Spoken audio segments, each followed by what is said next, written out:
About a year and a half ago, my sister-in-law, Tasha, and her husband were going on a trip to Paris. And it was work-related for him, and she got to go. And I was excited for her. She was so excited about going to Paris. And so, we had all the thoughts of the movie, a girl riding on a bike with flowers in her flowing dress, people in love, and all the things of Paris. And the sweetness, the goodness of Paris, the kindness. And so we were all excited about that. And when she got back, I couldn't wait to hear how her trip went. And she said, it was horrible. She said, I went waiting to see the beautiful colors and all the sweet gaiety of everything. And she said, everyone wore black head to toe. She said, if I went out in the street with a slight splash of color, I got gawked at. She said, no one was nice there. She said, they were so unfriendly. She said, if you asked directions or you're at the restaurant, she said, they were so rude. She goes, they don't like Americans. And then they were excited, eating the food in Paris. They went to several restaurants, and she said, it was so terrible that we went to the store and got a loaf of bread and peanut butter. She did say the pastries were really, really good. Another friend of ours told us that his family went and that the pickpocketing is terrible, unbelievable. And so when we were talking about that, and I began to ponder this theme for our conference, and I thought, that's just like the world paints love. It's all this facade. We think of Paris as that's what love is, and it's not. The true love is God's love and the cross. And the choir's going to sing a song called The Power of the Cross, which is true love. There's no greater love. And, then the Olympic situation. I was like, you are kidding me. I have mailed out brochures with Paris about a ladies' Christian conference, and they opened the Olympics in Paris with that blasphemous display. I would not even look at it. But my heart broke for the Lord that they would do something like that for him. And I felt so heavy that Sunday we came, and then I came in and the choir sang a song about the cross and God's love. And I just thought, I hope he feels loved here. But what the world paints is not love at all. So I hope you'll enjoy this. Calvary.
Before the fall of man, God had a perfect plan. To fellowship with us was his desire. But Adam disobeyed, to sin became a slave. Now a perfect sacrifice would be required. An offering must be made, the sin debt must be paid, so God and man can reconciled be. So Jesus said, I'll go, because he loved us so. He shed his blood and paid sin's penalty.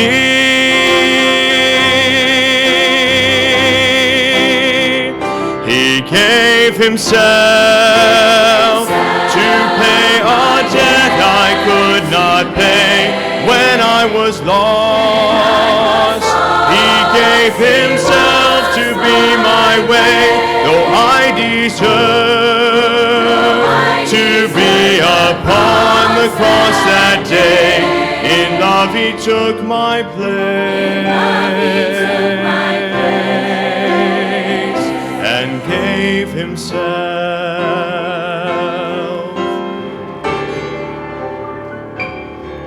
No greater love is known, no greater love is shown, than when one lays his life down for a friend. But Jesus died for me when I was his enemy. A love like this I cannot comprehend.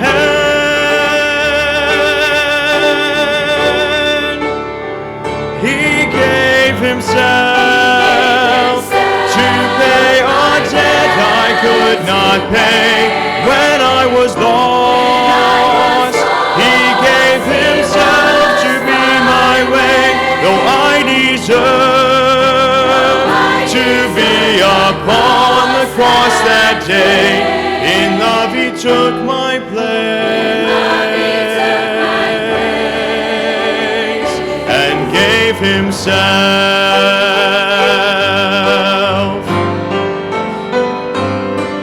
My nails were in his hands, my crown of thorns he wore, my stripes were on his back, my heavy cross he bore. And when God turned his back, he turned it on my sin. Jesus won the victory that I could never win. He gave himself to pay a debt I could not pay when I was lost.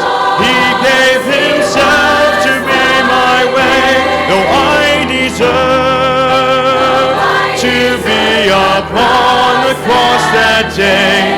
In love he took my place and gave himself.